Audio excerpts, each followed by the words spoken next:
Hello everyone, in this video I'll be translating and summarizing the latest Urdu broadcast by Samina Pasha to make it accessible for our English-speaking audience.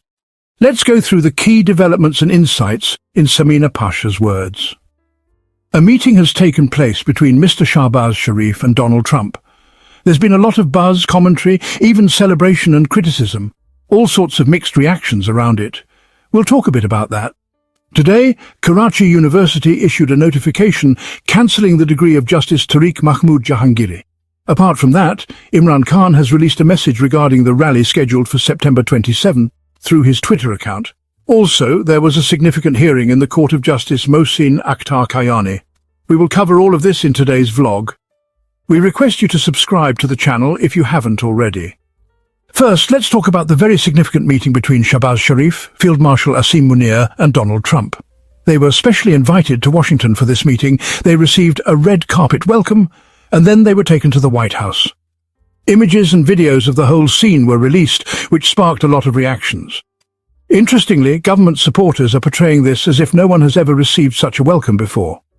On the other hand, PTI, Imran Khan's party, supporters are arguing that Imran Khan received an even grander welcome back in 2019 when he met Trump.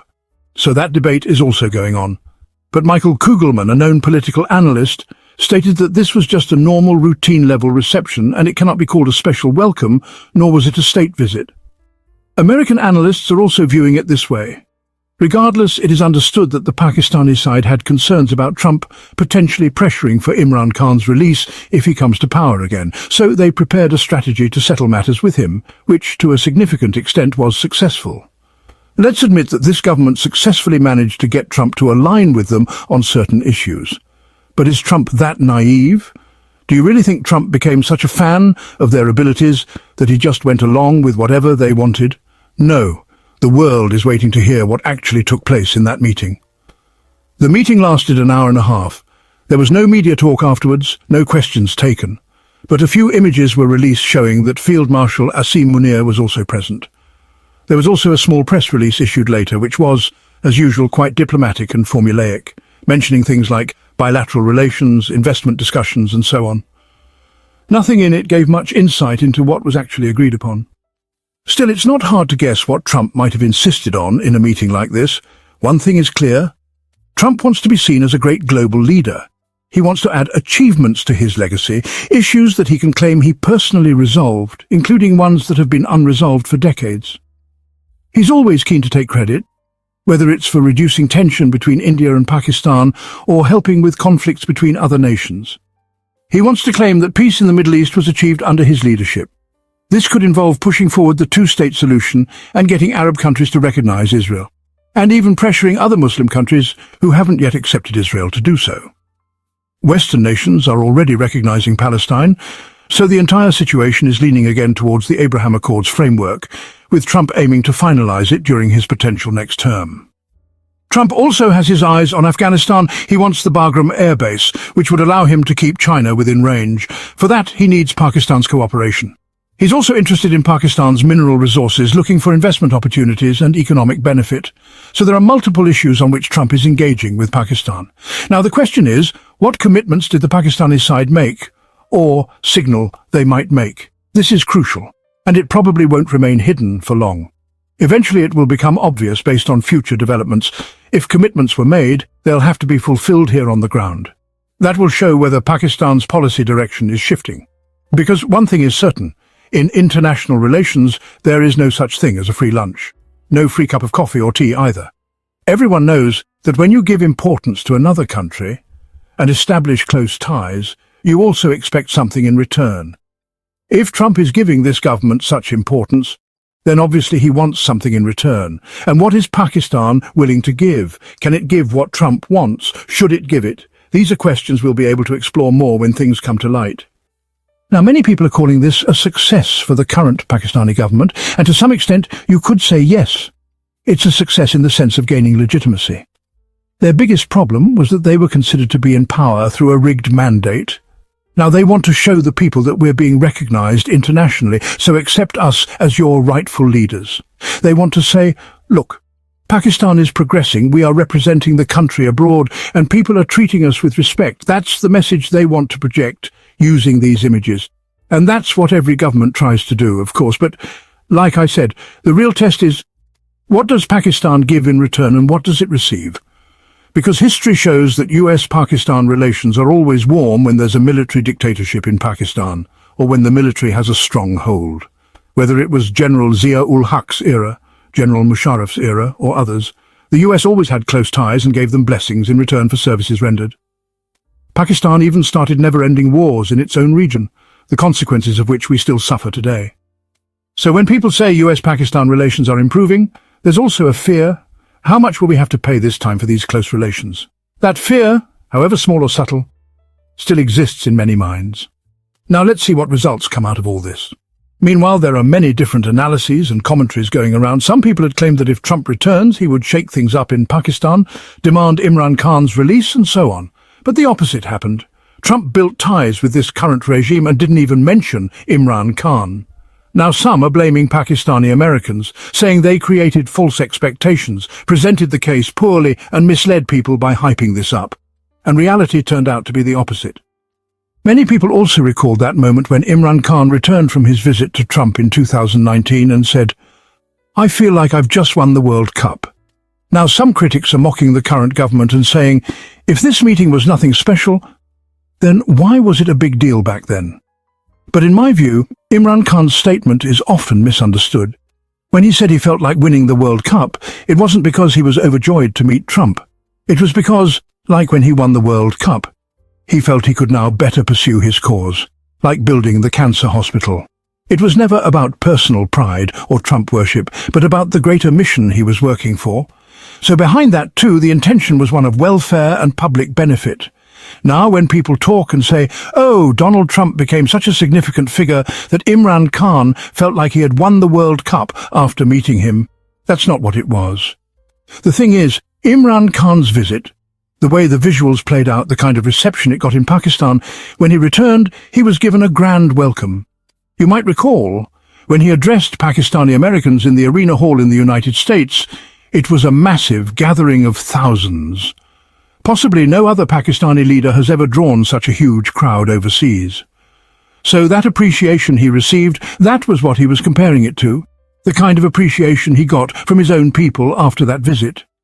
He said it felt like the kind of warm welcome he received when he returned after winning the World Cup in 1992. That's what he meant when he said, "It feels like I've won the World Cup again," because everyone was so happy. These were his feelings, which are often twisted and portrayed as if he was somehow awestruck by Donald Trump's personality, as if just meeting Trump made him feel like he had won the World Cup. In my analysis, that was not the case. Imran Khan's personality is not the kind that becomes impressed or overawed by someone like Trump. He's never been the kind of person to lose himself in admiration for someone. So, to say he was gushing or overwhelmed by Trump, that doesn't align with his character. Anyway, moving on, Imran Khan has also released a message via his Twitter account. It's regarding the rally on September 27th. Whatever brief conversation took place yesterday, he has now officially released that message. He wrote that the Peshawar rally on September 27th will be held for the restoration of democracy, rule of law, peace in Khyber Pakhtunkhwa, and the protection of human rights. He says, "I am enduring the hardships of imprisonment so the nation can gain true freedom. Citizens from across the country should participate in the rally in Peshawar during the week and rise up against oppression." That's Imran Khan's message. The last line is especially important. Rise up against oppression. This is his call for resistance on the occasion of the September 27th rally. Preparations have already begun. A convoy has already left from Sindh. Today, one left from Balochistan as well. People from Punjab are also heading out individually. However, in Punjab, a slight crackdown has begun. I was watching some footage. Raids have started on the homes of various leaders and workers, so that routine pressure and interference is visible. Still, we'll see what kind of gathering PTI leaders can address in Peshawar on that day. They've chosen a fairly large venue this time. The stage is also quite big, suggesting they are expecting a huge turnout. The target is quite ambitious. Shahid Khattak says that even without much preparation, they typically gather 200,000 to 300,000 people with ease.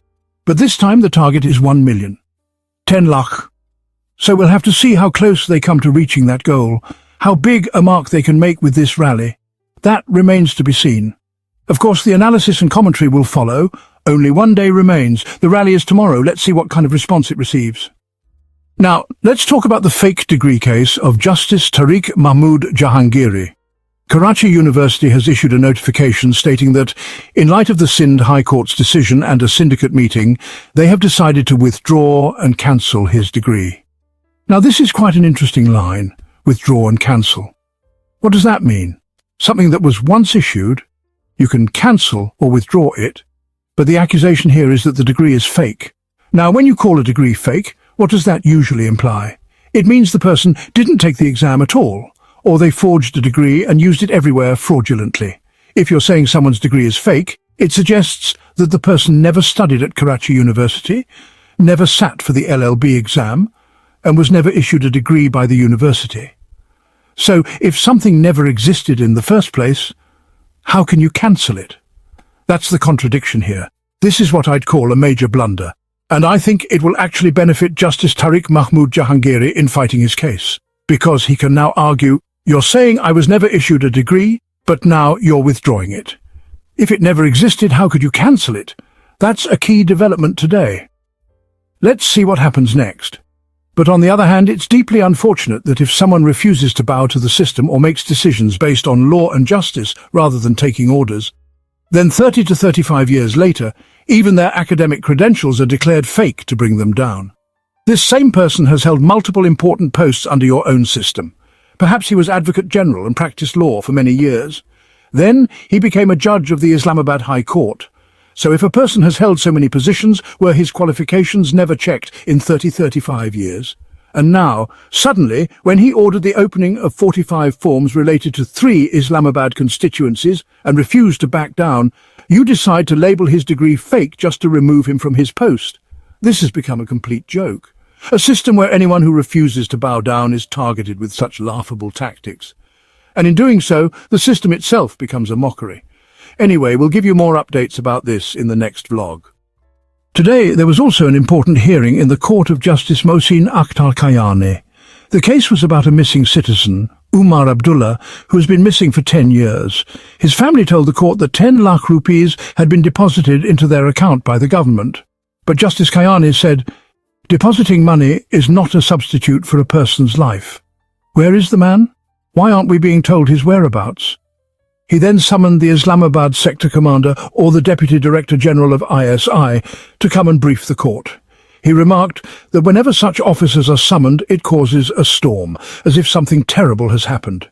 He said, these officers appear before commissions too, so why the outrage at being summoned by a court?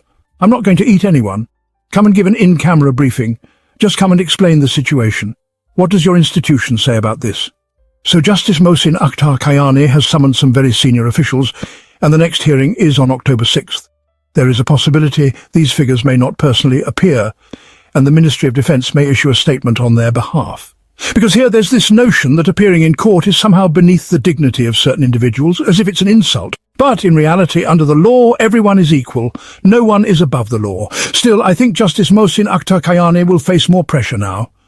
There may be attempts to harass him further, just as he was blocked from becoming Chief Justice and has already faced many difficulties. But even so, he has not backed down. He still speaks openly in court about many matters. That's why I think more pressure will now be brought on him. Just yesterday he mentioned that whenever they raise concerns, people say, oh, the 27th constitutional amendment is coming. That's a veiled threat, suggesting judges may be transferred or reshuffled. He knows exactly where such messaging comes from. Today, he also made an important point about the people, saying it seems like the public just waits for someone else to fight their battles. And once that person has fought, only then do they step forward to join in. He made a very insightful observation, and it's something I mentioned myself a few days ago in a vlog about Nepal. Everyone may wish for change deep down, but they just sit and wait, hoping someone else will do it on their behalf. But the law of nature is very simple and clear. God does not change the condition of a nation unless they strive to change it themselves. If I got a word or two wrong, I apologize. But the message is clear. If you want change, you must achieve it through your own strength and effort. If you keep waiting for someone else to do it for you, you'll remain oppressed like this forever. That wraps up our translation of Samina Pasha's video. I hope this English version helped you understand her message better. Please like, share and subscribe to Awami Lens. to help our community grow. Don't forget to leave a comment below and let me know what you thought of this effort.